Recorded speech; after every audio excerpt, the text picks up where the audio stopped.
क्या प्रिपरेशन थी शुरुआत में जब आपके पास प्रहलाद चा आया? नहीं, हमारे पास तो जो हमारे डायरेक्टर साहब हैं दीपक मिश्रा जी और जो राइटर है चंदन कुमार, वो लोग से हमारी बात हुई थी पहले।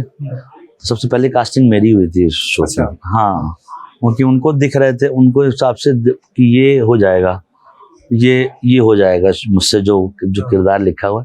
मैं ही शायद श्योर नहीं था उस टाइम पे। अच्छा, मुझे लगा था कि शायद ये नहीं हो पाएगा ठीक से। तो आप मन में डाउट थे आपके? हाँ, बिल्कुल रहते हैं कि नहीं, मन नहीं पाया। मैं अपना कुछ काम कर रहा था उस टाइम पे, कुछ शोज बना रहा था, तो एक्टिंग को लेके इस तरीके से दुनिया थी। पर जब पढ़ा उस कहानी को ना पूरे से, तो कहानी इतनी खूबसूरत और बेहतरीन थी कि मजा आ गया था उसे करने में। तो फिर वहां से हम आगे बढ़े।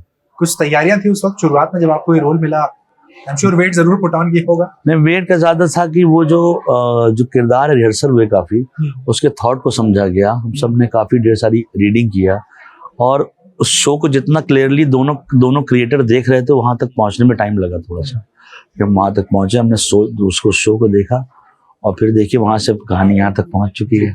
क्या बदला फैसल मलिक के लिए? क्या बदल गया पंचायत आने के पहले वाले फैसल मलिक और आने के बाद? नहीं, बहुत कुछ बदल गया भाई। लोगों का प्यार है। अगर पूछूं जिंदगी में क्या बदल गई? मतलब काम को लेके नजरिया बदल गया लाइफ का। इतनी ढेर सारा प्यार मिला लोगों से जो कभी सोचा नहीं था। इतना नहीं सोचा कि इतना होगा। शो होता है, हिट होता है जब लोग जो दूसरों के साथ नहीं देखते हैं, देखिए यार इतनी बड़ी चीज क्या हो गई इस शो की। तो हमारा शो जो ऐसा है कि जो मुझे लगता है कि मैक्सिमम लोगों ने इस हिंदुस्तान में देखा, यहाँ भी बाहर भी, जो कंटेंट देख रहे हैं, जिनके लिए प्यार है, और लोग जो है देखते भी हैं, लिखते भी हैं उसके बारे में। हाँ, वेब सीरीज जब आप सेलेक्ट करते हैं, पंचायत की तो बात करें, आपने कहा कि सबने देखा हिंदुस्तान में, सबने, लेकिन ये वेब सीरीज अलग हटके नजर आती है। बाकी वेब सीरीज में देखिए गाली गलौज, न्यूडिटी मस्ट कर दी गई है। तो आपको लगता है कि जो कंटेंट चल रहा है हमारा ओटीटी पे, वहां पर ये मस्ट है, इसके बिना भी चीजें बन सकती हैं? वो देखिए, वो कोई ऐसा कोई वो नहीं है, मतलब कि जो है हर एक चीज अगर एक जैसी हो जाएगी तभी आपको मजा नहीं आएगा। फिर आप कहेंगे ये चीज बदल क्यों नहीं सकते हैं। तो हर एक चीज का अलग अलग दायरा और वो होना चाहिए। ये शो एक अलग दुनिया का था, जिसने मुझे लगता है कि ये हिंदुस्तान असलियत में ब्रीथ करता है, और कोई भी इंसान देखता है इस शो को। मतलब इसके लिए कोई एक सेट ऑडियंस नहीं है। जैसे मैंने बताया, एज वाइज भी आप देख लीजिए कि 15 साल का बच्चा भी देख रहा है, तो 70 साल का इंसान भी देख रहा है। तो ये चीज ब्रैकेट सब ब्रेक किए गए। मुझे लगता है कि कंटेंट एक ऐसी चीज होती है जो ब्रेक करती है माध्यम को, और इसीलिए वो कंटेंट होता नहीं है। तो आप स्टैटिक चीज देखते ही रहते हैं। टीवीएफ क्यों अलग है सर? बाकी सारे जो क्रिएटर्स हैं जो टीवीएफ कंटेंट बना रहे हैं, अभी से नहीं, 2016-17 की से बात कर रहा हूँ। नहीं, 10 साल 15 साल हो शुरू हुआ था जी।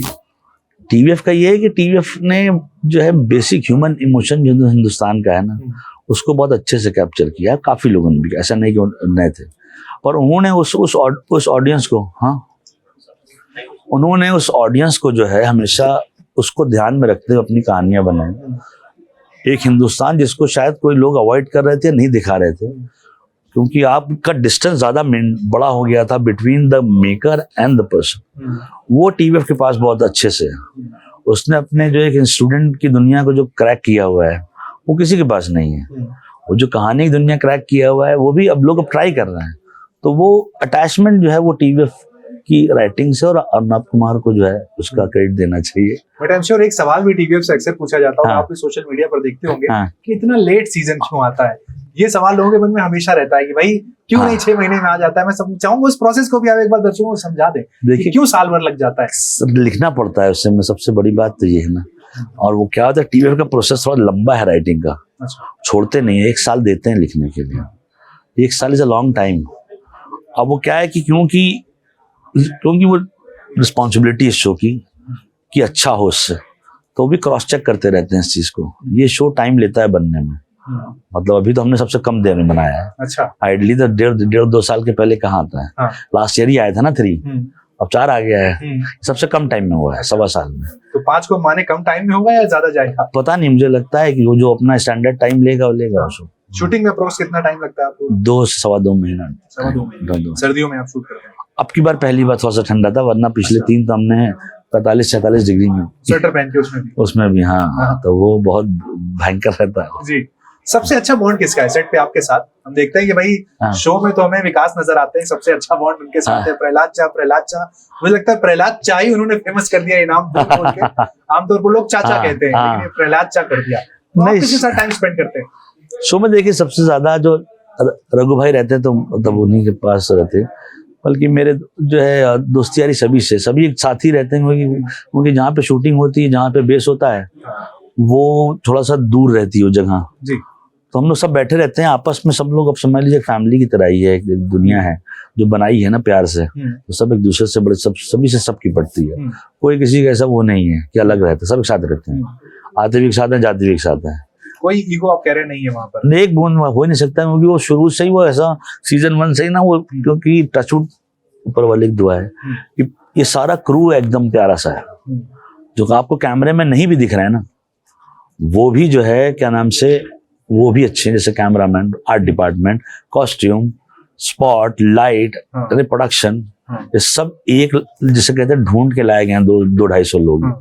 नहीं, मैं कुछ कैरेक्टर्स के नाम भी लूंगा, उनके बारे में चाहूंगा कुछ ऐसी बात बताएं जो लोग नहीं जानते हैं। सबसे पहले तो मैं सचिव जी के बारे में पूछूंगा, क्या ऐसा जो लोग नहीं जानते आप सेट पे ऑब्जर्व करते हैं? अब किसका? सचिव जी। अच्छा, जीतू बहुत शांत, बहुत अच्छा एक्टर है, शांत आदमी है। अच्छा, हाँ, मतलब अपने कैरेक्टर से उल्टे हैं, क्योंकि वहाँ पर बड़े फ्रस्ट्रेटेड नजर आते हैं। बहुत शांत है, बहुत अच्छा काम। और बनराकस, उनके बारे में क्या बताएंगे जो लोग नहीं जानते? चाय प्रेमी है वो। अच्छा, जितनी चाय वो पी लेते हैं दुनिया में कोई नहीं पिया मुझे लगता है। अच्छा, वो चाय के खिलाड़ी हैं, चाय पीते हैं। और अपने प्रधान जी के बारे में कौन सी बात है जो सीक्रेट रिवील नहीं हुआ है? प्रधान जी जो है मुझे लगता नहीं है कि 12 साल के ऊपर, उनका सेंस ऑफ ह्यूमर जो है ना, एनर्जी जो है वो एकदम यंग किड की तरह है, जैसे होता है, तो वो एनर्जी उन्हीं की वजह से मेंटेन रहती है। उनका वो जो डायलॉग है, ससुर जी ससुर वो ऐसा निकला है, जी ससुर पड़ता है जी। कुछ एक मीम्स है, वो मैं चाहूंगा कि आपने अपने बिजी शेड्यूल में देखे नहीं होंगे, मैं लेकर आया हूँ। मीम्स को भी हम दिखाएंगे, उनपे आपके रिएक्शंस भी लेंगे भाई, स्क्रीन पर अपने दर्शकों को भी दिखाएंगे। देखिए, सबसे पहले तो मैं ये देख पा रहा हूँ, एक मीम है, इसमें लिखा है कि भाई विकास ने 2 वक्त की रोटी खिला के 35 लाख की जमीन लिखवा ली। बताइए। हाँ, मैंने देखा हो। और बढ़िया डांस करते हुए देखिए नजर आ रहे हैं। ऐसा है क्या, ठग गए क्या? नहीं भाई, वो तो कहानी सबने क्या है, मतलब ये लोग जो है लोगों का है वो। जी, एक आपका डायलॉग है बड़ा इस बार इस सीजन में वायरल हुआ है, डर को लेकर। चाहूंगा पहले तो एक बार आप बोलें उस डायलॉग को।